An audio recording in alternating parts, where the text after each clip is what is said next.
My name is Eleanor Price.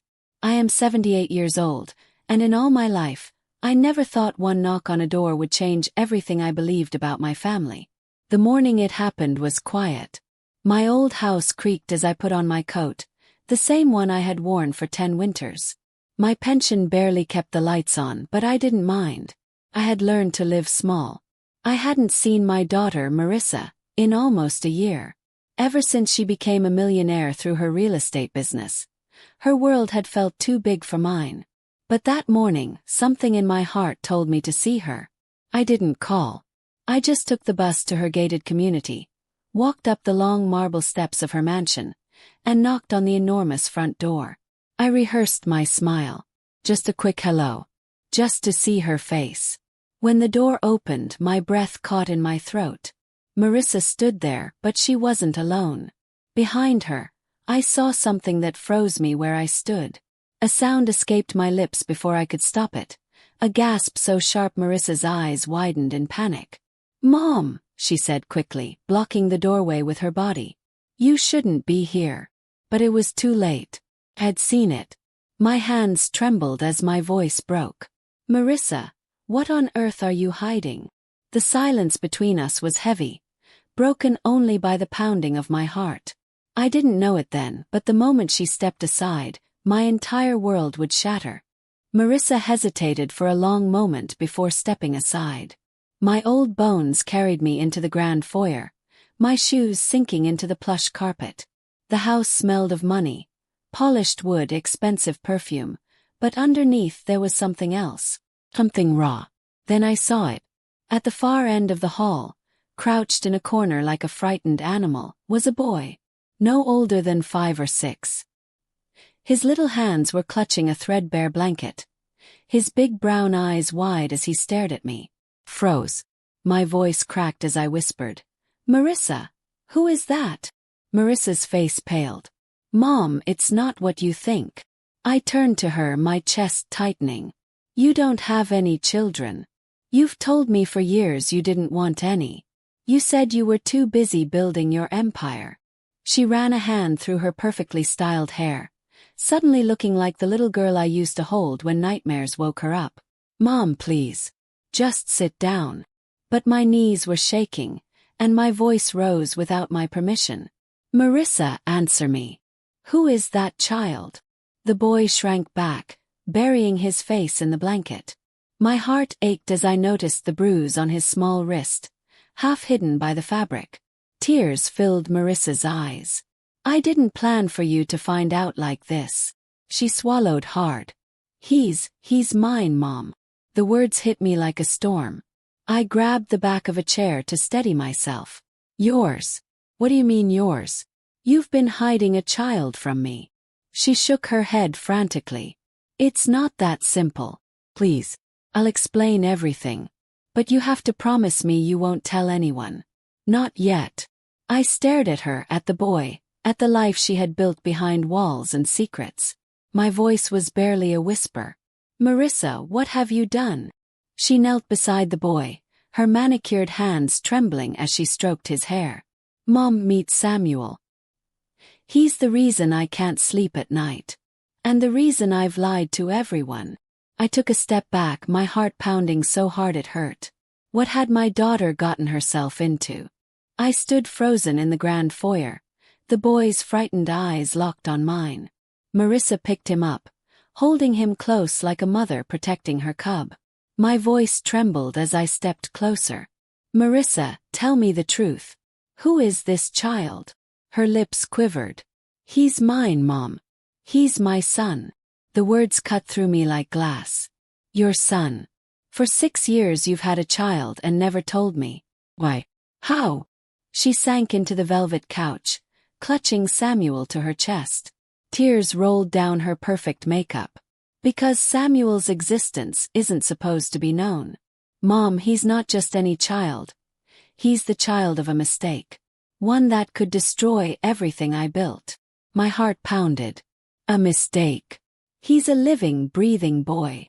"I know," she sobbed. "But if people find out the truth about where he came from, I'll lose everything. My business, my reputation, my life." I knelt in front of her, ignoring the ache in my knees. Marissa, I don't care about your empire. Care about this boy. What happened? She looked at me with haunted eyes. I tried to give him away. When he was born, I couldn't handle it. But the day I signed the papers, I couldn't do it. I brought him back. And ever since, I've hidden him here, away from the world, because his father can never know. My stomach twisted. Who is his father? Marissa opened her mouth, then snapped it shut, shaking her head violently. I can't tell you. Not yet. Samuel peeked at me with tear-streaked cheeks. Something inside me broke. I reached out my wrinkled hands and whispered, "Come here, sweetheart." Slowly he leaned into me. The warmth of his tiny body against my chest awakened something fierce inside me. I don't care how deep this secret goes, I told Marissa, my voice trembling with rage and love. But hiding a child like this, it ends now. Her face went pale. Mom, if this comes out, I could lose him forever. I held Samuel tighter. Then we find a way to save him. But the truth always rises, Marissa. Always. And deep down, I knew this secret would tear us all apart before it set us free. The next morning, I woke up in Marissa's guest room. I hadn't planned to stay, but I couldn't leave Samuel behind. His little footsteps echoed down the hallway as he peeked into my room. "Grandma," he said softly, testing the word like it was foreign on his tongue. My heart swelled. "Yes, sweetheart. I'm your grandma." He climbed onto the bed, curling up beside me. "Are you gonna leave too?" The question shattered me. "Never," I whispered, kissing his hair. Downstairs, Marissa sat at the kitchen table, her face buried in her hands. "Mom, we can't keep him here much longer. People are starting to ask questions." I sat across from her, my voice firm. "Then it's time you tell me everything. Who is his father?" Marissa's hands shook as she poured coffee, her knuckles white. "If I tell you, you'll never look at me the same way again. Marissa, you're my daughter. There's nothing you could say that would change my love for you." Her lips trembled as she finally spoke. "His father is a man who could ruin me with one phone call. He's married, powerful, dangerous. If he finds out Samuel exists, he'll take him away. He told me the night I left that if I ever came back with a child, he'd make sure I never saw him again." My breath caught in my throat. "Marissa, what did you get yourself into?" Tears streamed down her cheeks. "I was young. I was stupid. And now Samuel's life depends on me keeping him hidden." I reached across the table, gripping her hands. "No, his life depends on us bringing him into the light. You can't bury a child like a secret, Marissa. He deserves more than shadows." Her voice cracked. "If the world finds out, Mom, I lose everything. And I might lose him." I looked at Samuel, standing in the doorway clutching his blanket. My voice hardened. "If you keep hiding him, you'll lose him anyway." 2 weeks passed, and every day the walls of Marissa's perfect mansion felt smaller. Samuel clung to me like a lifeline, and I clung to him right back. But the outside world was creeping in. A black car parked near the house for 2 days straight. Strange phone calls in the middle of the night. Marissa's hands shook every time the doorbell rang. One evening she pulled me into the study. "Mom, they know." My heart sank. "Who knows?" "The people who work for him. I saw one of them outside the school when I tried to sign Samuel up under a fake name. They know he exists. It's only a matter of time before they tell him." Panic rose in my chest. "Marissa, we can't wait. We have to go to the police." Her voice turned to ice. "No, you don't understand. If we go to the police, Samuel will end up in foster care until they figure out who he belongs to. I can't lose him like that." Tears filled my eyes. "Marissa, hiding him is killing you. It's killing all of us. You have to choose. Keep living this lie or fight for your son in the open." Her face crumpled. "If I fight, I'll lose everything I've built. My company, my reputation, my money." I grabbed her shoulders, my voice sharp with fury and love. And if you don't fight, you'll lose the only thing that matters. Your son. The door creaked open. Samuel stood there, his little voice breaking the heavy silence. Mommy, are they gonna take me away? Marissa fell to her knees, pulling him into her arms. No, baby. No one's taking you. Not while I'm breathing. I watched her, my heart aching. For the first time, I saw the mother she could be if fear didn't chain her down. But fear had a way of finding cracks. And I knew the storm was coming. The storm came faster than I expected. It was late evening when the knock echoed through the mansion. Not the soft tap of a neighbor or deliveryman, but a heavy, deliberate sound that made the walls tremble. Samuel clutched my skirt as Marissa froze, her face draining of color. They found us, she whispered. Before I could speak, the door opened. A tall man in a dark coat stepped inside without permission. His cold eyes swept over the room, landing on Samuel. So, he said slowly, his voice like gravel, this is the boy. Samuel pressed his face into my side, trembling. I wrapped my arm around him instinctively. Marissa's voice cracked. You can't be here. You don't have the right. The man's lips curled into a smile that held no warmth. You know who I work for. You know he wants to see the child. I stepped forward, my voice sharper than I thought possible. You can't just walk in here and take a child like he's a piece of property. His gaze snapped to me, and for a moment I felt the weight of his power. But I didn't back down.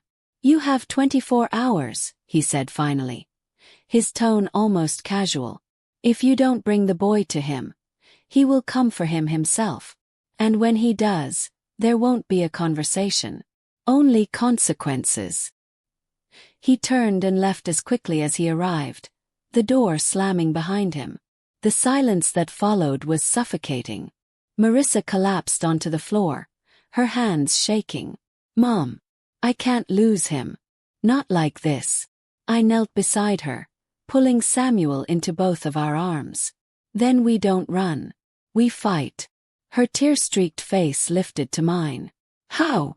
I looked at the boy, his tiny hands clutching mine with desperate trust. By making the world see him. No more hiding. No more secrets. We shine a light so bright, no one can take him without the world knowing. For the first time, I saw resolve flicker in Marissa's eyes. But I also saw fear. The next morning, I woke to find Marissa staring at the window, her face pale but determined. Mom, you were right. Hiding him is killing us. It's time the truth came out. We packed a small bag for Samuel and drove to the courthouse in the next town. My old heart pounded with every mile. Inside, the air smelled of paper and law. Marissa clutched Samuel's hand as we approached the clerk's desk. Her voice trembled. I need to file for custody. My son's life is in danger. The clerk's eyes softened. Do you have proof he's yours? Marissa pulled a small envelope from her bag, her hands shaking. His birth certificate. And this. She handed over a folded letter. I glanced at her. What's that? Her voice broke. A letter from him. From the man who wants to take Samuel away. He wrote it the night I left. He said if I ever came back with a child, he'd make sure I never saw him again. Kept it all these years, Mom. I was so scared. But now it's our only weapon. The clerk read the letter, her brow furrowing. You'll need a lawyer and a judge's order to keep him safe.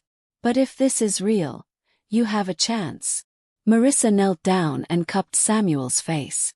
Baby, no matter what happens, you're not going anywhere without me. I promise. For the first time, Samuel smiled. You mean it. Tears filled her eyes. With all my heart. As we walked out of the courthouse, the sun broke through the clouds, warm on my face. For a moment I let myself believe we could win. But in the distance, a black car sat parked across the street. Watching. Waiting. I gripped Marissa's hand. He knows we're fighting back now. And he won't go quietly. She looked at me, fear and fire mixing in her eyes. Then neither will we. 2 weeks later the day came. The courthouse was packed. Reporters lined the hallway, their cameras flashing. Word had leaked about a millionaire mother fighting for a hidden child. And suddenly, our secret wasn't secret anymore. Marissa's hand trembled in mine as we walked into the courtroom. Samuel clutched his blanket, his little eyes wide. At the front sat the man who haunted our nights. He didn't look at us. He didn't need to. His presence was enough to send a chill through the room. The judge entered, his gavel echoing off the walls. "We are here to determine custody of the minor, Samuel Price." The man's lawyer stood first. "Your Honor, my client has reason to believe the child is his. We are seeking immediate custody due to the mother's concealment and unstable environment." Marissa shot to her feet, her voice breaking. "Unstable. I've protected him with my life. I hid him because your client threatened to destroy us." The judge raised a hand. "Mrs. Price, you will have your turn." When it came, Marissa's testimony poured out like years of bottled pain. She spoke of fear, of love, of the moment she held Samuel for the first time and knew she couldn't let him go. Finally my turn came. I stood, my voice steady despite the weight in my chest. "Your Honor, I've been alive long enough to see a lot of lies and mistakes. But I've never seen a mother fight harder for her child than my daughter has. She hid him, yes, but not to hurt him. She hid him because the man sitting over there made her believe she had no choice. Please, don't punish a mother for protecting her son."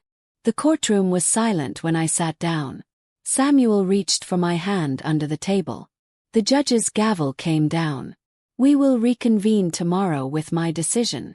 As we left, Marissa's knees nearly buckled. "Mom, what if we lose him?" I held her tight. "Then we fight harder. This isn't over." But in my heart, I knew tomorrow would decide everything. Back at Marissa's mansion, the air was heavy. None of us spoke much. Samuel sat on my lap, his tiny fingers tracing the lines on my wrinkled hands.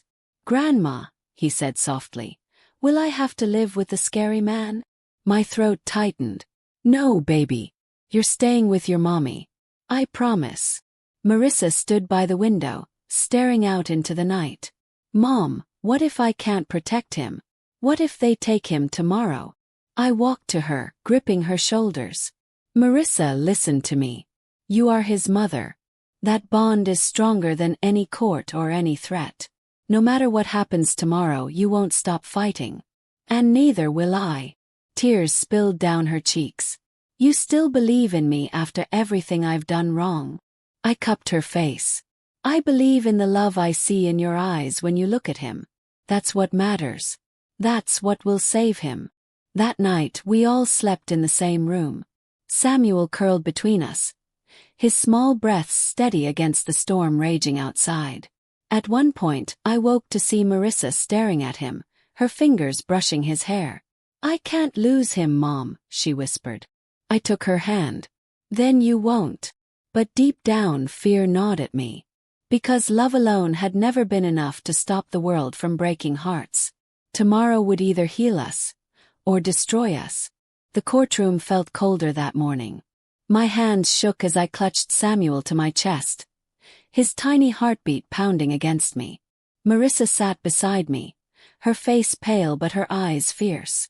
The judge entered, his expression unreadable. The gavel hit the wood, and the room went silent. "I have reviewed the evidence and testimonies," he began. "This case is not about money, power, or reputation. It is about a child and where he belongs." The man's lawyer rose. "Your Honor, my client has the means to provide the boy with the best life possible." The judge cut him off. "A good life is not built on wealth alone. It is built on love and protection." He turned to Marissa. "You made mistakes. You hid this child out of fear. But you also showed a love so fierce it defied that fear. That matters more than anything else." My breath caught. "Therefore," the judge said, his voice steady, "custody of Samuel Price is granted to his mother, Marissa Price. The father has no claim due to threats and coercion documented in evidence. This court rules in favor of the child's safety and emotional well-being. The words hit like sunlight breaking through a storm. Marissa covered her face, sobbing. Samuel clung to her, his small voice muffled. "We get to stay together, Mommy?" "Yes, baby," she whispered through tears. "Forever." The man stood abruptly, his jaw tight. For a moment his cold eyes met mine. There was no victory in them, only fury. But I held his gaze, my voice calm. "You lost because you never understood love." Security escorted him out. The weight that had lived on my shoulders for weeks lifted for the first time. Outside the courthouse, cameras flashed, reporters shouted. But all I saw was Samuel holding both our hands, swinging between us as he laughed for the first time. A sound so pure it melted every scar this battle had left behind.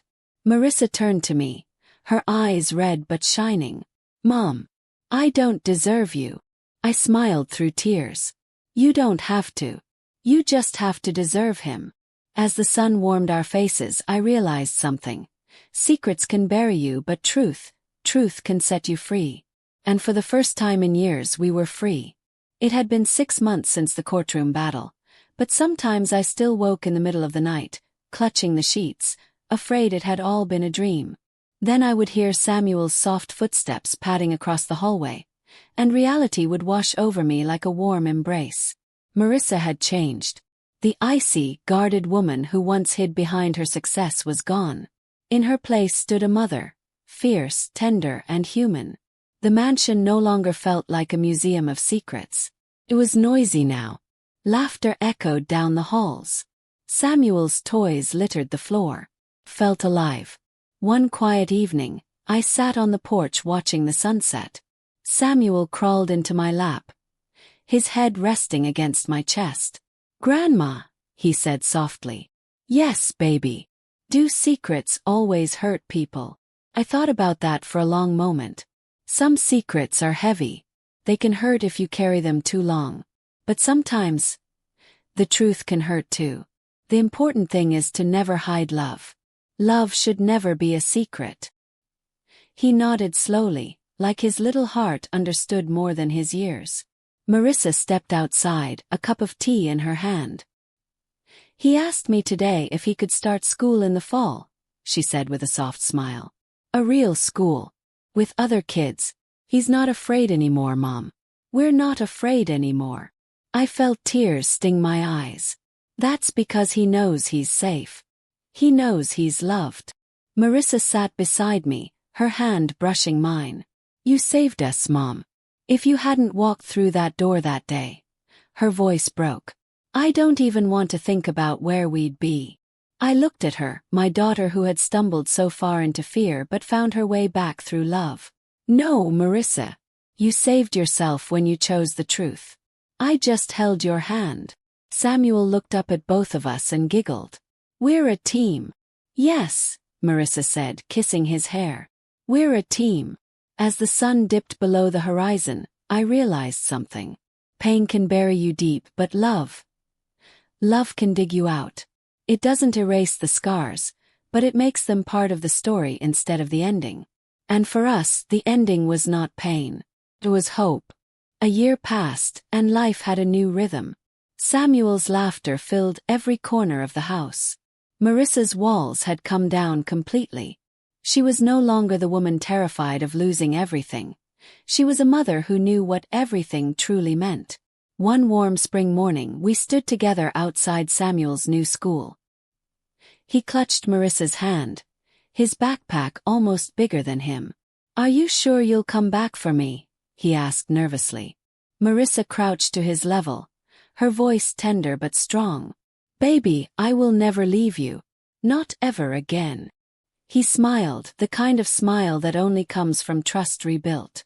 Watching them, I felt my heart swell with a quiet, unshakable peace. As we walked back to the car, Marissa slipped her arm through mine. "Mom, I've been thinking, we should move. Start fresh somewhere new. No more shadows. No more fear."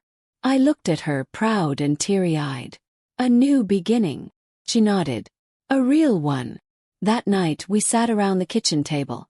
Me, Marissa, and Samuel, writing a list of things we wanted for our future. Samuel's first word on the paper was home, in shaky, uneven letters. Marissa hugged him tightly. "You already gave us that, baby," she whispered. I leaned back in my chair, letting their love wash over me. The secrets, the pain, the fight, it all led us here. And for the first time I understood. Sometimes the hardest battles don't destroy you. They rebuild you. Looking at my daughter and grandson, I realized the story wasn't about what we lost or the years we lived in fear. It was about finding our way back to love. And never letting it hide again. As Samuel yawned and curled into Marissa's arms, I whispered softly to myself, "We made it." And for the first time in decades, I truly believed it. Speech Balloon, did this ending warm your heart? If you loved this journey from pain to healing, comment below. Hit the like button to show your support, and subscribe to the channel for more emotional stories that remind us of the power of love and family.